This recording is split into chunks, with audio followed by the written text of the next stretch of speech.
This show is a Hopful Media podcast production. Hey, History of Persia fans. Before Persia, another civilization controlled the Middle East. The very first civilization, the inventors of writing itself. From the clay tablets of ancient Mesopotamia come the oldest stories. The history and myth of the first Mesopotamians is the subject of the Oldest Stories podcast online at oldeststories.net. If you like ancient history, come check out the Oldest Stories after you listen to this episode. You are listening to the History of Persia podcast. And as we've been hearing from Trevor, the history of the Persian Empire is a story of Persian domination of much of the Middle East and Central Asia. But this was not the first time these lands were conquered, and it would certainly not be the last. I don't want to give too much away, but in the year 329 BCE, the important Persian city of Samarkand in modern-day Uzbekistan was conquered by some guy by the name of Alexander. But what's interesting about this city is that about 1700 years later, this same city, Samarkand, would be the glowing capital of an empire forged by a man known as Timur, or Tamerlane, or simply Timur. And Timur has gone down in history as a fantastic tactician, a man who supposedly never lost a battle, a great patron of the arts, and one of the most brutal conquerors of all time. From about 1365 until 1405 CE, Timur was almost constantly at war, building for himself an empire that stretched from modern-day Turkey to India, from Syria to the Russian steppe, and I want to know how and why this happened. If that sounds interesting to you and you want the story of Timur told by a guy who talks too fast and has loud neighbors, then check out my show, The Timur Podcast. Find out more about it at timurpodcast.com or listen to it in most places where you find podcasts.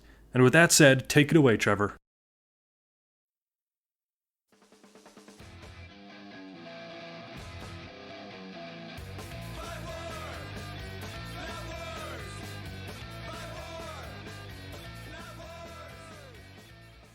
Hello, everybody. Welcome to America Secret Wars, the podcast all about forgotten, overlooked, and deliberately buried times the United States has used military force to fight or occupy foreign soil.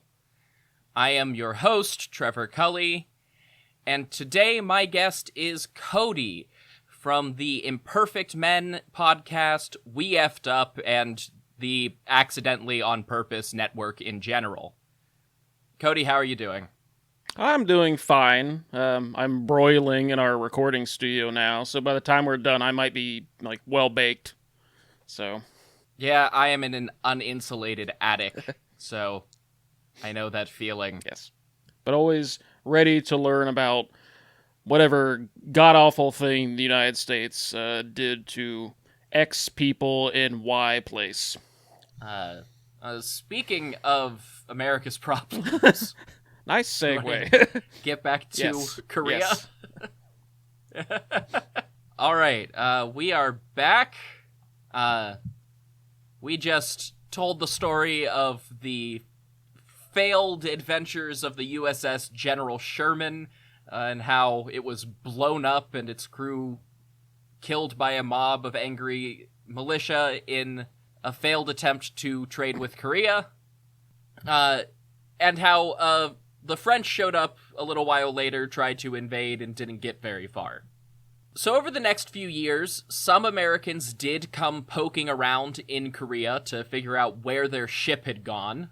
In 1867, a U.S. naval ship came calling, but local Koreans either refused to talk to them or said they had no idea what they were talking about when they brought up the General Sherman. Because they still think that ship was French. I think that accounts for a lot of the potential for random civilians to be covering this up, is that they did not know there were Americans. They did manage to bribe some fishermen to deliver a letter to the Daewongun, and another ship came the next year to collect a response. They were greeted by a minor Yangbon functionary with the Daewongun's letter. In much wordier and diplomatic language, it said, "The crew of the General Sherman are all dead. Please leave. No visitors allowed." No one can come into our box fort. No girls allowed. Yeah. Uh-huh. So like proper Americans, this crew did not leave. They decided that the U.S. Navy might want to know what the terrain along Korea's major rivers was like, for reasons. Oh, boy. They scouted up and down the river about 25 miles, but when they tried mapping the mouth of the river on their way out, a Korean fort started shooting cannons at them. This was declared an insult to the American flag, but unlike some of their predecessors in the East India Squadron, they did not retaliate. Instead, they went back to the American consulate in Yokohama, Japan, and asked for reinforcements. The consulate said they would get right on that as soon as there was nothing better to do. We got our hands full here. We'll get back to you. Yeah, the Civil War ended like a year and a half ago. Give us some time. 1868 brought an odd moment for American naval history. Since its foundation, the U.S. Navy had grown steadily, receiving little boosts in overall numbers every time there was some kind of major campaign at sea or along major rivers. And by 1865, there were over 50,000 sailors serving on 700 ships. Naval warfare back then is basically impossible to compare today, since we have about 500,000 naval personnel and about 300 ships. But everything about that is so vastly different. Yeah, because it's like so much of the Navy today is automated that, like, whereas like back then it's like you had to have somebody specifically do for like one task, and these ships were like such high maintenance. Right, and the Navy also includes like various land operations and airborne operations that are technically tied to the Navy, and aircraft carriers are a whole different kind of warfare. It's completely uncomparable. But no matter what type of ships in operation you're talking about, the general rule is you don't need the same size Navy in peacetime as you do during a full-blown civil war. And since ships were more expensive than soldiers, the Navy became a target for budget cuts. As an example of this, if you've ever studied the U.S. Civil War, you've probably heard of the ironclads, the first steel-armored warships that saw combat in the U.S. Civil War. Yes. In 1865, we had 60 of them. By 1870, we had 0. That might be the first time I've ever heard of a military spending budget cut. Yeah, an odd moment in American history. It lasted about 20 years. That's what a weird time. They're like, well, now that Civil War thing's over, we will never need this many boats again. And even with the ironclad example, at one point, like, a visiting Spanish ship pulled into New York Harbor to pick up some coal, and they realized that if somebody else showed up with ironclads, there was nothing anybody in the U.S. could do about it, so they commissioned some new ones. That said, the ironclads were the first to go, and the presidential administration of Andrew Johnson still had a surplus of warships in general. Oh, God. Yeah. Categorically, potentially the worst president in American history. Certainly the one who did the most damage on his own. Probably in the conversation with only one other person who we shouldn't talk about, otherwise we might get canceled. Clearly we are talking about William Henry Harrison. No, obviously. I mean, who'd you think I was talking about? Yeah, nobody. With the Civil War over, trade started climbing back to antebellum levels on the eastern seaboard. The Homestead Acts and the Transcontinental Railroad were pulling more and more Americans west, and all of that meant there were more Americans in the Pacific than ever before. On top of that, just as our war wrapped up, Japan, our primary partner in Asia, went ahead with its own civil war, the Meiji Restoration, which returned power to the Emperor of Japan and ended the Tokugawa shogunate. See also the episodes I did with my brother about Japan in the 1860s. So the old East India Squadron was merged with elements of the Pacific Squadron to form the new U.S. Asiatic Squadron, which would focus on the coast of the Asian mainland, while the Pacific Squadron handled stuff east of Iwo Jima and south of, or west of Iwo, no, which direction is that? East of Iwo Jima and south of Singapore. Aside from some military advisors, we didn't get all that involved in Japan's military affairs, but U.S. consulates in Asia weren't ruling it out.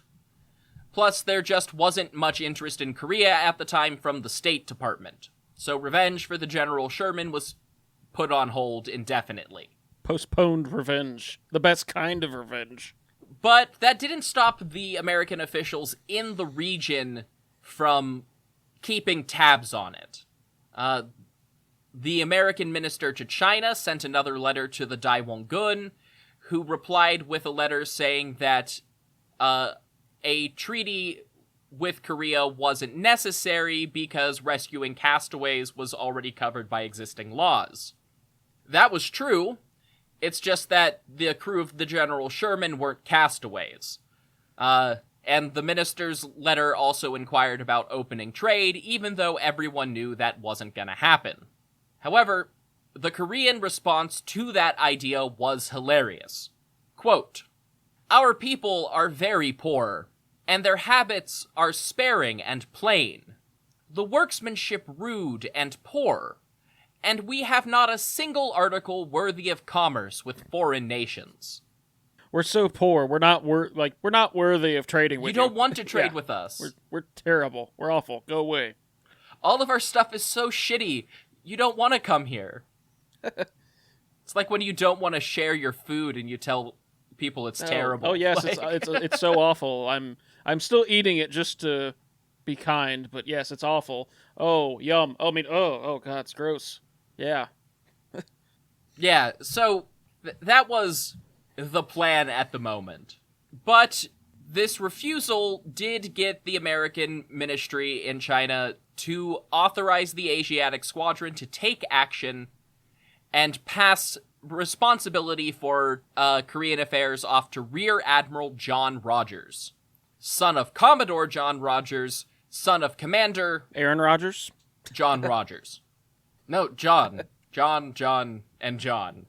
The old commander had served as a privateer during the American Revolution and used his connections to get his son a job on a merchant ship. The Commodore went on to join the U.S. Navy as soon as it came into existence, and rose up the ranks by participating in every major conflict for the first few decades after independence. Our John Rogers today joined the Navy as a midshipman at age 16, just after his father retired, and he cut his teeth commanding a Marine expedition into Florida during the Seminole Wars, future episode of the show, etc., etc. Storied naval family, it sounds like. Yeah, that is the general picture.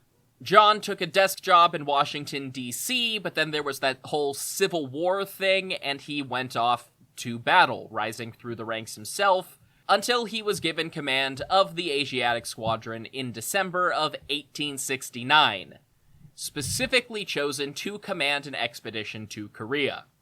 So, in May of 1871, Rear Admiral Rogers stood on board the USS Colorado, a steam frigate, as his flagship, alongside the corvettes USS Alaska and Benicia, as well as two small gunboats, called the Monocacy and the Palos. Altogether, they had 1,240 men and 85 mounted cannons. One of my go-to sources for the Navy in this period, Goldbraid and Foreign Relations, describes it as a motley fleet that had been assembled reflecting the Navy's post-1865 doldrums. Although the fleet might look impressive on paper, the three larger vessels drew too much water to dare the vicious currents and eddies set in motion during Korean high tides. They were to serve only as transports and store ships. This meant the United States, with a pair of gunboats, 4 steam launch ships, and a score of ships' rowboats, was trying to force into submission a country determined to retain its isolation. This seems like it's gonna go well. You will be surprised. Oh, boy. That's all true. And on the other hand, this was still the second largest American military force ever deployed in Asia, only outdone by Matthew Perry's fleet that forced Japan to open, and Perry did that without firing a shot in anger. Unfortunately, everyone involved still had the recent French battle on the Gonghwa Island in mind, where a much larger army from a much richer and more powerful colonial empire had already been defeated. Gonghwa sits right at the mouth of the Han River, which provides direct access to Seoul from the sea. And since the goal was to threaten the Korean capital, the American expeditionary forces followed the exact same route as the French. On June 1st, 1871, the USS Palos, one of those gunships, led a scouting mission through the Gonghwa Strait, identifying 7 Korean forts, 5 on the island and 2 on the mainland. In reality, Gonghwa was dotted with about 24 Korean army outposts, but these 7 were the highest concentration of defenses right alongside the direct route to the capital. Now they had a problem. Their cannons were very old by European and American standards and couldn't be repositioned to aim. So when they opened fire on this invading American ship scouting their waters, a single American sailor was hit by some shrapnel, and the ships were entirely undamaged. So basically, it's like we have to really hope that they come into this very specific line of fire. Otherwise, our cannons will not work. Please, please, please come directly into our line of fire. Otherwise, it's not fair. Yeah, that is the basic idea. They're basically giant noise machines. The Americans returned fire and destroyed many of the Korean firing positions in the forts. But unfortunately, the gunboat Monocacy ran aground in the strait, tearing a massive hole in its hull that took a full day to repair after dragging it out of range of the Korean guns. A detachment in one of the launch ships returned to John Rogers on the Colorado to give him an update, and Rogers declared this a sudden and treacherous assault on America that demanded a formal apology within 10 days. You know, the sudden and treacherous assault of shooting a foreign warship scouting the main route to your capital uninvited. I feel like almost everything that has been done, like, since the General Sherman, like, all these actions and stuff, I feel like it's just, like, almost an excuse, but, like, okay, it's like an excuse to incite the Koreans into war. It's like, we know they're going to say no to this, so that'll give us an excuse to go fuck their shit up. Absolutely. What they're hoping for, they know the Koreans are more willing to throw hands than the Japanese were 20 years before, and they are hoping to have an excuse to go in and do what Matthew Perry did in the 1850s. They kind of underestimate the Koreans' desire to be left the fuck alone. So official American records just call this the United States Expedition to Korea, and in Korean, this is known as the Shinmiyangyo, which means the Western disturbance in the Shinmi year. Korea, like other East Asian cultures, has a traditional calendar system that works in 60-year cycles based on zodiac signs, and the Shinmi year is the 8th year in the cycle. So it's just a dating thing. But Shinmiyangyo is still less wordy, so that's what I'm going to call it. I like throwing the word disturbance in there. It sounds better than just military expedition to Korea. The Western disturbance. Yes. It's like a disturbance in the really force. just a great alternate name for the United States. Yes, well, yeah, that's true.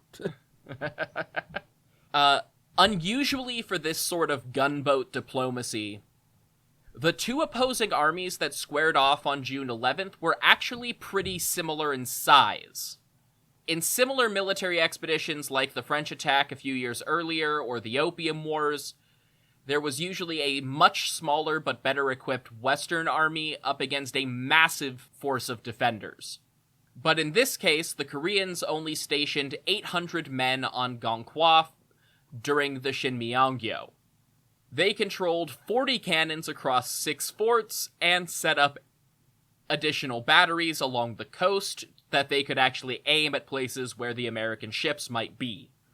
To their credit, this was not a conscript peasant army like the massive armies that China spent most of the 1850s throwing against British artillery. Most of these 800 Korean soldiers were regulars, or conscripts that garrisoned this island full-time. And they were centered on the Chakho-gun, or the Tiger Hunters. These were professional marksmen with big, high-caliber matchlock rifles that spent most of their time literally hunting tigers. Oh boy, these are not people I feel like I want to go up against. No, culling Korea's tiger and leopard population to keep big cats away from cities and farms was its own distinct guild in Korean society that would be called into military service during an emergency. And since the Tiger Hunters had played a crucial role in repelling the French back in 1866, they were called in to fight the Americans this time. Oh, no. And speaking of that French attack, the Korean general in command of the Gwangsong Fort was also a veteran of that battle. His name was Eo Jae-yeon. He was not the commander during the French attack, since it was a much bigger battle with members of the nobility involved, but he had been in charge of the Gwangsong Fort and successfully kept the French out of his walls. This was the biggest of the 7 forts on the strait. Between the Western invasions, Jae-yeon remained involved in Korean foreign affairs, but he became an important minister near the border with China, and got a lot of military experience suppressing bandits.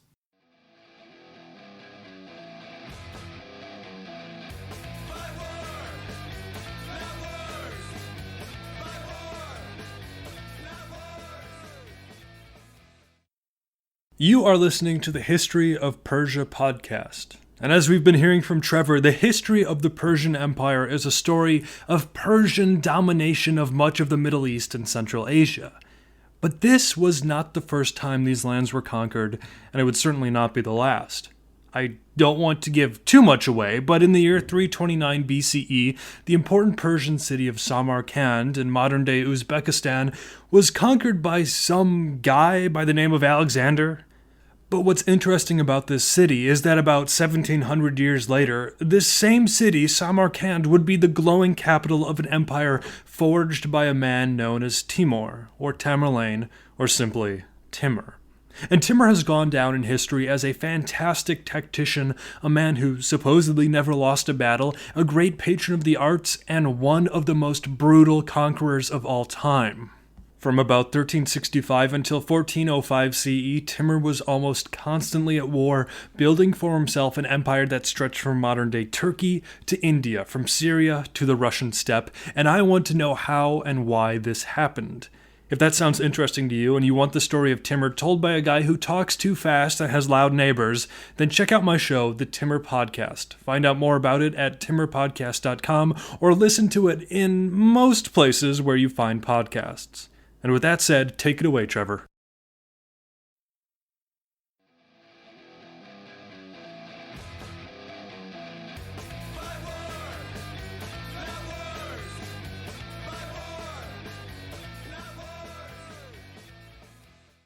So, John Rogers' 10-day window came and went with no apologies, and he sent Commander Winfield Scott Schley, because every third American at the time was named after Winfield Scott, to lead 650 Marines and sailors landing on the southern side of Gongkhwa, near the smallest of the Korean forts. The American ships opened up with a barrage of howitzer fire, and the American forces advanced rapidly through the first 2 forts capturing them and all of the Korean soldiers inside. As they advanced between forts, smaller units of Koreans would sally out to try and slow the American advance, but they were beaten back in skirmishes with the front line of Marines, and just an endless barrage of American cannons. They just shelled the northwestern side of this island constantly through the entire battle. As is the American way. Blow it to smithereens. Yeah, shock and awe the Korean peninsula. By the time the Americans reached the third fort, the Korean garrison had already abandoned it and fled to the Gwangsong. General Ao had ordered some of his men to march out and flank the Americans, but the Marines were already in place on the surrounding hills, with their own portable artillery that shelled the Koreans before they ever got close. But this is what the cannons inside the forts were designed for. So they were able to use artillery to keep the invasion force away from the Gwangsong on their first attempt. Thing is, for all their efforts and experience, the Koreans were just outmatched. They may have had roughly equal numbers, but they were roughly the technological equivalent to a 16th or 17th century European army up against the United States immediately after the Civil War. Yeah, that's... Yeah. It was the debut war for a lot of cutting-edge military technology to be tested in the field. That's never great. Yeah. Most Korean soldiers were armed with swords and spears. The guns they did have were matchlock muskets, like I said earlier, which is basically a design where pulling the trigger lights a fuse that has to burn down before it can shoot. And then you have the process of ramming a bullet in powder down the barrel and inserting a new fuse. It took a long time to load and fire one of these guns. The Americans were universally armed with rolling block carbine rifles, maneuverable little guns, at least for the time, that loaded a modern-style cartridge through a breech at the back of the barrel. It's basically the same action as a break-action shotgun that you've probably seen in a movie if you're not familiar with guns. Yeah. To overcome, like, that level of technical disparity, you need, like equal numbers are not going to do it. You need, 5 times the numbers or even more just to overcome that technological advantage. Even 20 years earlier, when, Western forces were using muzzle-loading rifles, Chinese armies equipped in a similar way were fielding 5 to 10 times the numbers that the British had, and they were just getting shattered in the Opium Wars. There is a point where you can't keep up. No. It just becomes like a numbers game at that point. Yeah, the Americans could shoot, grab another cartridge, pop the barrel open, close it, shoot again, about 13 times a minute. Even the Tiger Hunters would be lucky to get off 2 shots in the same amount of time. American artillery was also more mobile, more accurate, and longer range. The Koreans were running out of ammunition for their cannons. Still, they did put up a brutal fight. An American Navy lieutenant named Hugh McKee was the first American through the breach once they had blown a hole in the walls. He was promptly shot in the dick and pulled out of the fight, eventually bleeding out on the Monocacy. I'm sorry, I shouldn't laugh at that, but that's just... Anybody getting shot in the dick is funny. Because I just think of that scene from RoboCop where he just shoots the guy in the dick through the woman's dress. It says shot in the groin, but we're talking about a 50 caliber musket ball. Yeah, groin region means your dick is shot off. Yeah, but first through the walls, shot, and he immediately pulled out to bleed out over the next few hours. Despite joining the Naval Academy during the Civil War, that was Hugh McKee's first combat experience. I hope he got, the Medal of Honor or something for that, because I feel like just getting shot in the dick, just automatic Medal of Honor. Yeah. Well, hold that thought. Oh, boy. Were there Medals of Honor awarded for this? Are you kidding me? hold that thought. Oh, no. Oh, come on. Come on. Hugh was just the first guy. Commander Schley was actually leading the charge and personally shot the guy who killed Hugh on his way in. 15 minutes of gruesome close-quarters combat followed. The Americans' faster rate of fire and smaller, more maneuverable guns dealt massive damage, but it also meant that the attackers started running out of ammunition and had to switch over to swords and bayonets themselves. Oh, so a bit more of a level playing field now. Yeah, once they were inside. Frankly, the guys who trained with spears and swords probably had a slight advantage. Yeah, because how many Army or Navy or Marine guys are training with swords at this point, so... Right, none of these guys are cavalry. Yeah.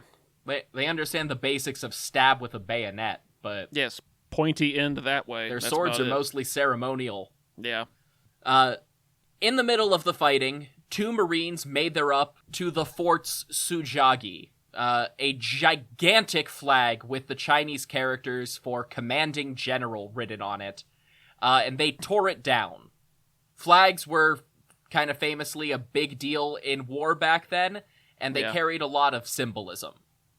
Yeah, like if you're marching in a battle and in the thick of battle, if you see your own flag fall, it's like that means that your flag carrier's down, and they're usually near or oftentimes near the command group, which means they're under attack, and usually it means chaos and retreat and that sort of thing.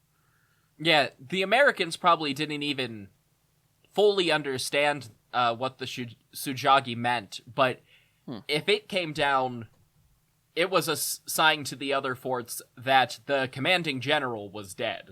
Yeah. Even more directly than the general symbolism of European flags. That's exactly what it meant to the Koreans. So Cyrus Hayden, the ship's carpenter from the USS Colorado, climbed up onto the ramparts and planted an American flag in the wall. But by far the most interesting individual American story of the whole battle goes to James Docherty. James was born in Ireland in 1839 and emigrated to the United States during the Great Hunger of the 1840s. He enlisted in the Marines in 1869, and let's be extremely clear, no 30-year-old man was enlisting in the Marines during peacetime because he was very happy and successful. Yeah, Irish immigrant, mid-19th century, probably not doing too well, because I imagine he probably ended up in one of the major cities, probably New York, so probably not a lot of prospects, slums, so yeah, probably the only way out for him. Yeah, probably a lot of Irish need not apply signs. Yes. Since that was the immigrant population to demonize at the time, it shifted over the years. Yeah, and then it was Italians and Portuguese, and then it was Latinos. And then it's been Mexicans since the 20s, yeah. Yes, yeah. So, James Docherty was down on his luck and pretty immediately got shipped off to the Asiatic Fleet as a private on board the USS Benicia. James saw an opportunity in the heat of battle inside the Gwangsong fort. He noticed an important-looking Korean guy in fancy clothes yelling and waving his sword around. So James went at that guy, who was, in fact, General Ao Jayan.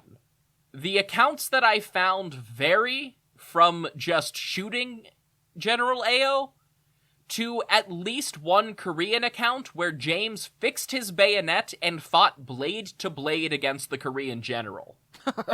But the end result is consistent across every version. Private James Docherty found Ao Jayan in the thick of battle and killed the Korean's commanding officer. I mean, that's the smart thing to do, I suppose. It's like, hey, that guy looks important, I'm gonna go after him. Right, he seemed to have a sense for it. And he must have liked the thrill of the fight or the praise, or just realized he was good at it, because he then stayed in the Marine Corps for the next 22 years. Phew. And that frankly makes it a bit of a shame that every single source I found refers to him exclusively as a private. typically when writing about military figures in history, you refer to them by the highest rank they earned. And you don't stay in the military for 20 years without a promotion. Yeah, unless you're, like, really, really good at it. Or maybe he got promoted and would just be like, oh, I hate this. I'm going to get purposely demoted back down to private. Yeah, I have known a couple people who did that, but 22 years is a long time to be a private. We did an episode of We Effed Up on the guy who kind of, like, saw, like the radar signals of, like, all the Japanese planes coming into Pearl Harbor and just said, it's nothing, don't worry about it. And, like, that didn't come out till, like, after the war, and he'd already been a lieutenant colonel by that point. And he was found, like, not liable, but he spent, like, the next 20 years in the Air Force. I can't remember, was the Air Force or the Navy?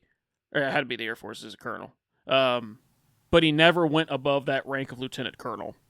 It's like, if you spent that long, you think he would have, like, maybe gone up a grade or two after that, but it's like, nope.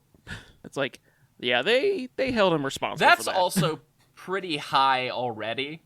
Like, yeah, a grade or two, but, like, that's not an unreasonable stopping point. But I would guess that James Dougherty probably retired as a sergeant major in the Marine Corps, but he earned recognition as a private. That's what he's best known for.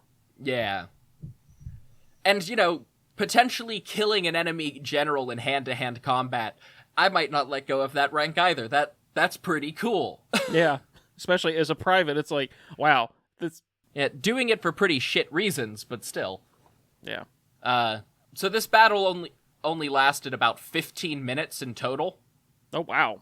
The battle in the fort. Okay. The siege across the island took all day. Okay. By the end, 243 Korean soldiers were dead inside the fort itself. According to Korean estimates, another 100 drowned attempting to swim back to the mainland. That accounts for almost 100% of Korean forces garrisoning the fortresses on the island side of the straits. Just 20 Koreans were taken captive, including Ao Jae-sun, the general's son and the deputy commander. All 5 of the forts that were captured were left in ruins, and one on the mainland suffered heavy damages while trying to shell the Monocacy, which did run aground while maneuvering, but out of range of the cannons. So this is the second time that it has run aground. Oh, I thought it was still talking about the first time. Wow. No. Who was piloting that boat? Like, I think God. They just didn't know the strait very well. And I guess. The tides are really rough, so it's always choppy. The Americans suffered just 3 dead, including Hugh McKee, and 10 wounded. That is a hell of a kill ratio. Like 3 dead to like over like what 300? 243 by the American count, probably more like 350 by the Korean count. Yeah, so like Jesus. So over 100 to 1. Yeah. Just for a rough estimate. Yeah, like that is wow. That is astounding. Yeah, it is a pretty insane just technological and numerical difference. I mean, even like most battles, you get somebody who like dies by accident, like, oh, they, the cannon they were firing blew up in their face or something, or their rifle, like, I don't know, misfired and their hands got blown off or something, but just 3, wow. We don't, for more recent reasons, we don't have a ton of Korean primary sources for the battle. A lot of records were lost between the Japanese occupation and the Korean War and the splitting the country in 2. Yeah. But one thing we do have is a letter that a Korean general sent back to the U.S. minister in China, accusing the United States of murder, theft, and arson, saying, quote, "When was such unsparing and implacable savagery ever exceeded? Not only will every urchin child in our kingdom spit and curse you, but the rest of the world will indignantly sympathize with us." Well, I don't think that last bit. I don't think that's gonna come out, but or come about. Yeah, the rest of the world being the other side of Korea. Yes. The letter also said that King Gojong, who at this point is still just a teenager, doubted whether there could ever be peace between, quote, the dogs and the lambs. Oh wow, that's They sure love their intense language. Because most of the time, like anymore, it'd be like just some like bland diplomatic language. That back then, it's like very poetic. Yeah.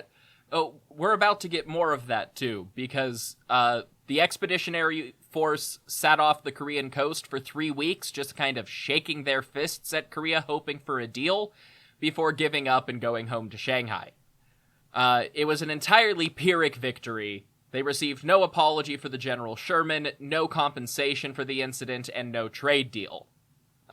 Meanwhile, the Daewongun used this as an opportunity to strengthen his isolationist policy and put up monuments all over the country that read, "There are only 2 choices when the Western barbarians arrive. Fight or surrender. Those who favor friendly relations with them are betrayers of their own country. I hereby warn our descendants thus unto 10,000 generations." Well, half the country has continued to listen to that. And half the country is exactly what the Joseon feared would happen. Yep. So that is how things were left in 1872. Basically nothing had changed except a whole lot of Koreans were dead. But all of that said, back to the American history side of things, my listeners may have noticed a sort of tonal difference in how I was able to talk about this battle versus some of the other 19th century stories I've covered on this podcast. We have a lot more individual anecdotes now because during the Civil War, the United States introduced the Medal of Honor, considered the highest military decoration in the U.S. Armed Forces, which is given for acts of valor in combat. I still can't believe there's medals of honor given out for this. Oh, just you wait. In total, Cody, 15 sailors and Marines were given the award for their conduct in the Shinmiyangyo. The first combat recipients after the Civil War, and the first to receive them for action overseas. 15. 15.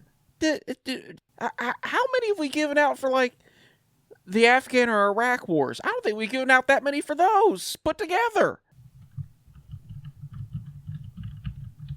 Like 15 for this one battle.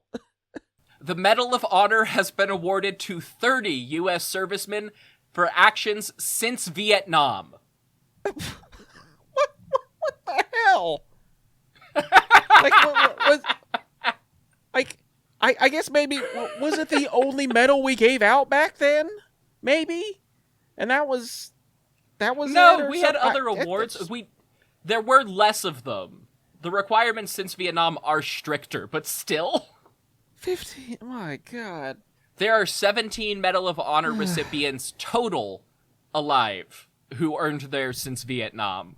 I wonder if, like, some soldiers today who do heroic actions, and they get, like, I think the next lowest level is, like, Distinguished Service Cross or something like that, who get that, and then look back, and they look at this, and they're like, what the hell? I did more than these guys. What is this? Yeah, I mean, that said, if I were going to pick a battle to give Medals of Honor for, it probably would be the one where you sword fight your way into a fort. Yeah, that's true. That is a bit unique, I'll say, but god damn.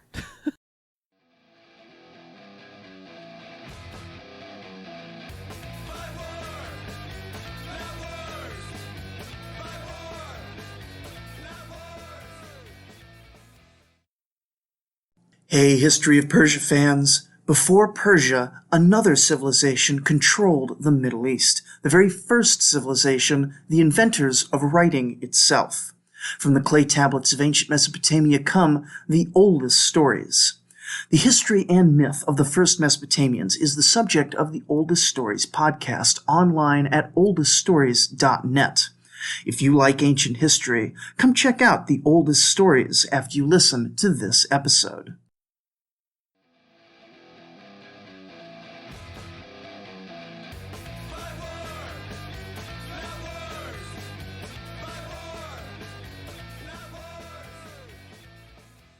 Okay, so yes, before that unintended break, we were talking about the Medal of Honor. I think my surprise has been registered. Yeah, most of the people who received one suffered serious injuries or received it posthumously. Thanks to their Medal of Honor status, though, it's a lot easier to keep track of them in government records, especially since, at this point, there weren't that many recipients hanging around. The thing is, all of this probably would have worked more in the US's favor if they had just waited a couple of years. Through this whole episode, the primary leader of Korea has been the Daejeong. But remember, he was technically regent for his son, King Gojong. Well, the king was born in 1852, so by the Shinmiyangyo, he was 19. And starting to resent the fact that his dad was still in charge. His wife, Queen Min, if anything, even more resentful of that fact, was getting mad that she and her husband were being sidelined, especially when her husband had a son with a concubine, and that threatened the ability for her children to succeed to the throne. So Queen Min organized all of the Daewongon's domestic political opponents and started pushing her husband to kick his father out of power. This included most of the royal counselors, so they impeached the Daewongon, which the king then approved, and forced his father to retire in 1873. Queen Min also banished that royal concubine and her son from court, so she could organize everything around herself in a new power block. With the Daewongun gone, another foreign power tried to get involved, but slightly less foreign this time, because it was the Empire of Japan. Oh no, this is where they start coming in, colonizing, and...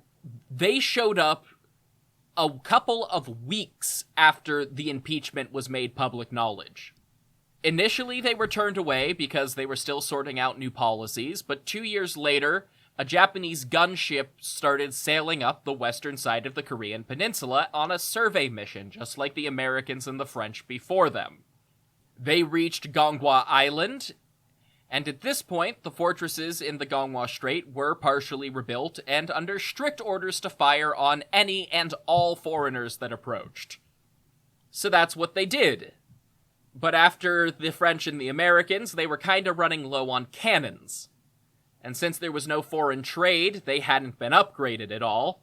So one Japanese gunboat returned fire and blasted the Korean artillery positions to pieces, sent a landing party, burnt a Korean village to the ground, and attacked another fort on a different island before going home.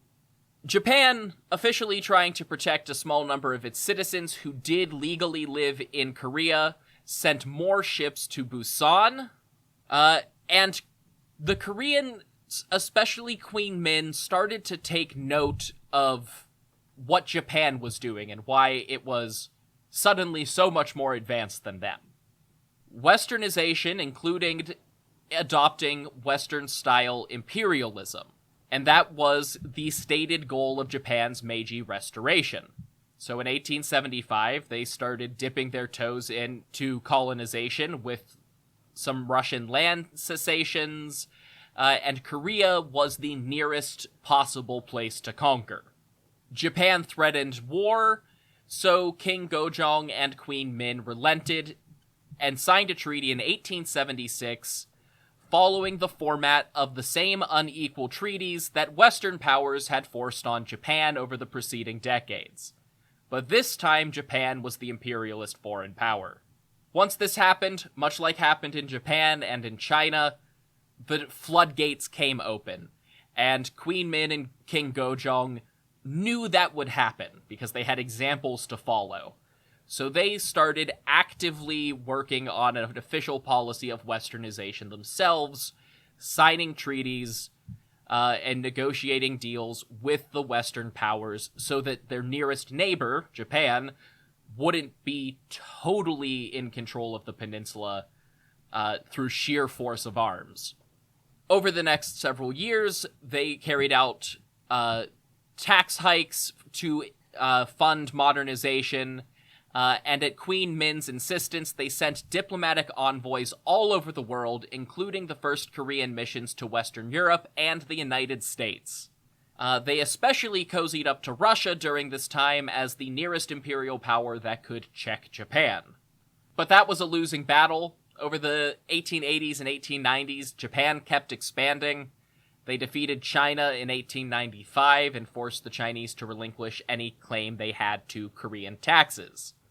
The Japanese assassinated Queen Min as their chief political opponent in Korea, and with China reeling from war, Russia was too busy with a lot of its own social upheaval in the 1890s, and in 1898, Japan muscled into Korea as a proxy state.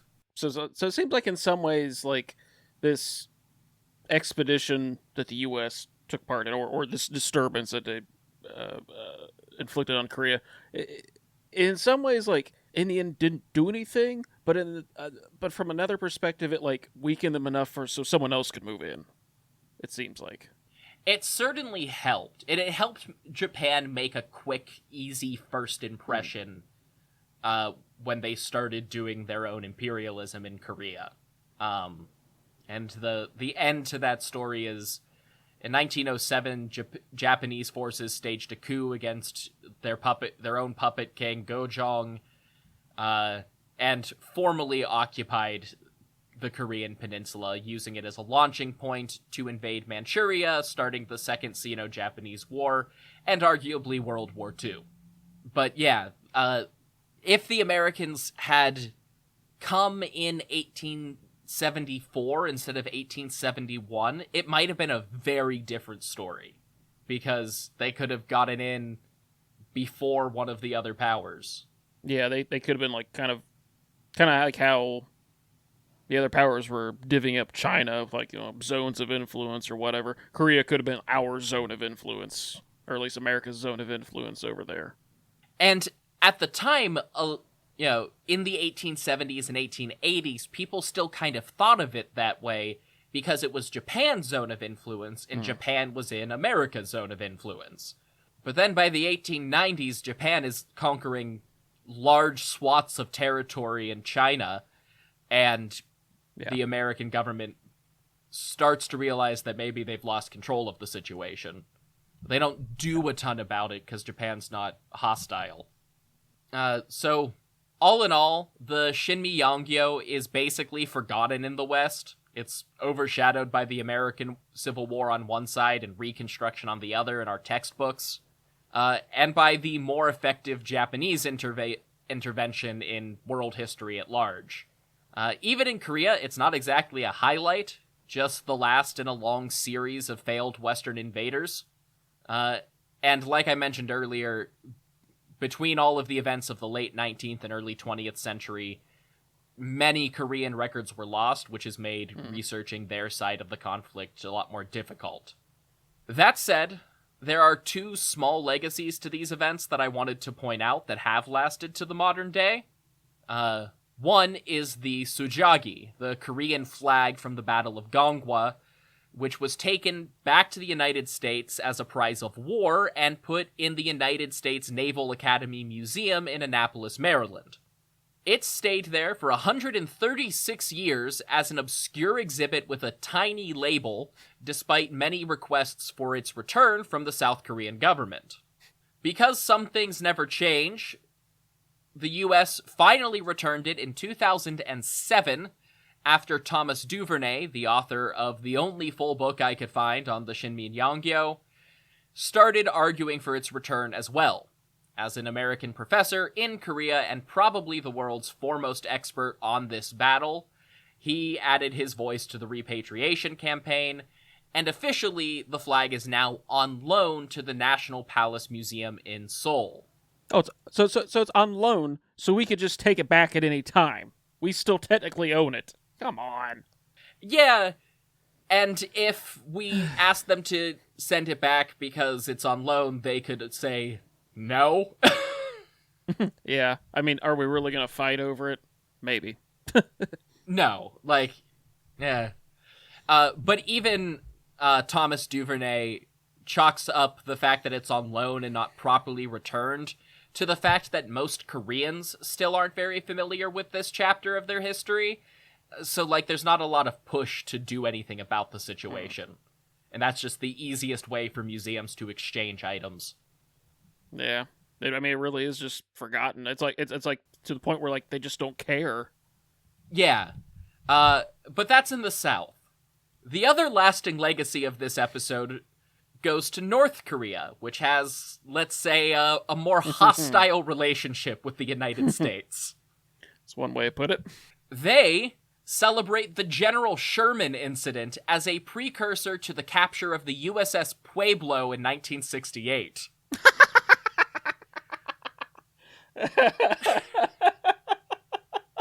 They have to claim victory somehow. like the one time they got one over on us, they have to link it to that.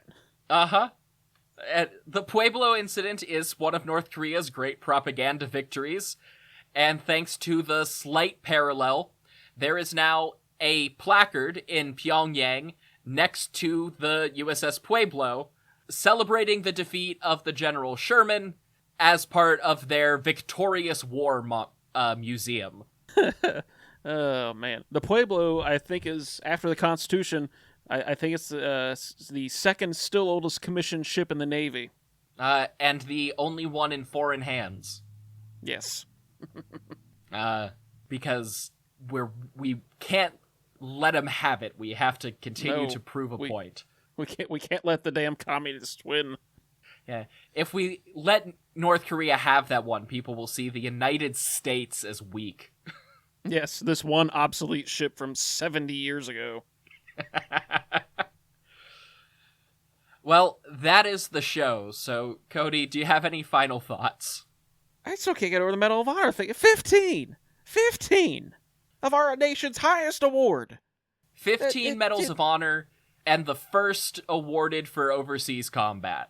I mean, that's not a very auspicious beginning for our overseas, a history of overseas warfare for this country, or at least for the Medal of Honor history as a part of that. But I mean, the part where it's like, oh yeah, sword fighting, in the 1870s. Okay, well, yeah, that's a little interesting. But Medals of Honor, the guy getting shot in the dick.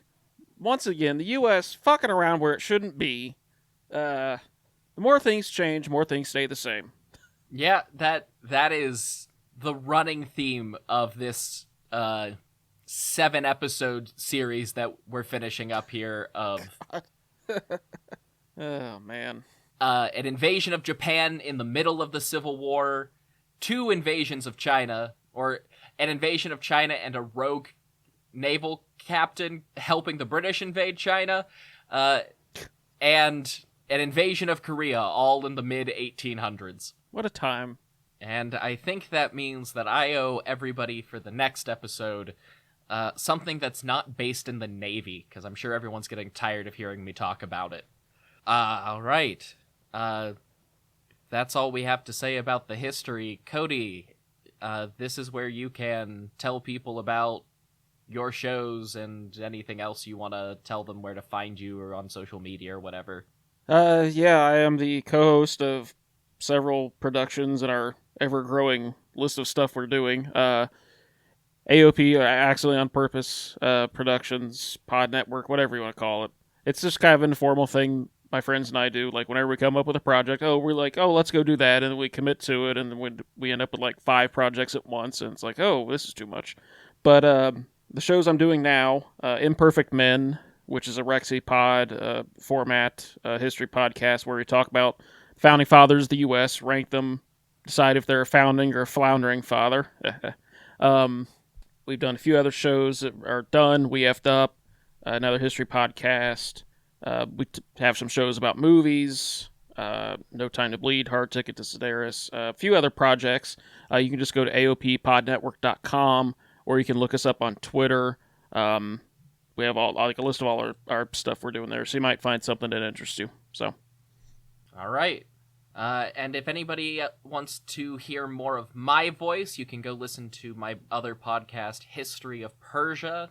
You can follow me online at History of Persia or at History of Persia Podcast, because I don't like setting up multiple accounts. And if you want to support these shows, head to your platform of choice, leave a review, or subscribe to get access to bonus episodes and ad-free listening at hopfulmedia.com.co. And until next time, don't try to rob any Korean tombs. I forgot about that part already.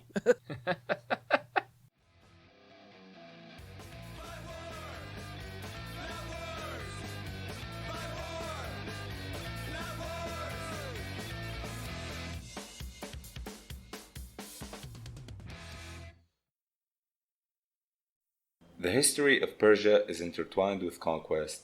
It began with conquest when Cyrus, king of a small city called Anshan, set out to build the greatest empire the world had ever seen. In a series of stunning campaigns, he achieved just that, becoming one of the greatest conquerors in history, and basically started Persian history. After all, you don't get the title the Great for nothing. But he wouldn't be the last great Persian conqueror. Other Persian rulers like Darius the Great, Mithridates I, and Ardashir I would go on to become great conquerors on their own, establishing their own great empires and legacies.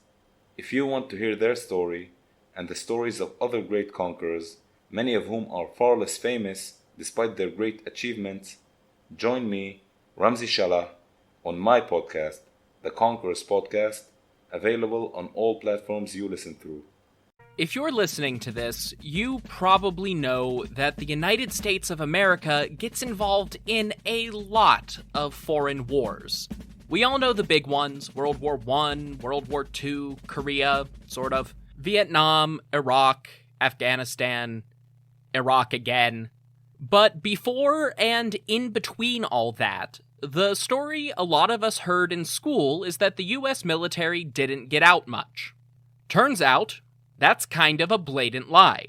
I'm gonna guess a lot of us don't know about the multiple Spanish-American Wars, the wars that led up to the Battle of Little Bighorn, or the baffling number of times we invaded Mexico.